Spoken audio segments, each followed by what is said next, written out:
It's reading time! Today our short story is about the big dog.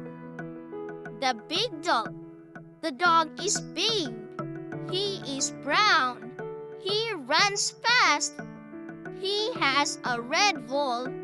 He is happy. Nice listening. Now let's read it together. I will read a line, then it's your turn. Okay, let's begin. The dog is big. He is brown. He runs fast. He has a red ball. He is happy. Great reading. Now let's answer some question about the story. What color is the dog? Correct. It is brown. Is the dog big or small? It's a big dog. What color is his ball?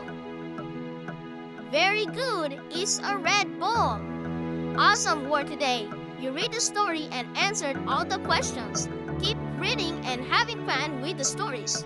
See you next time.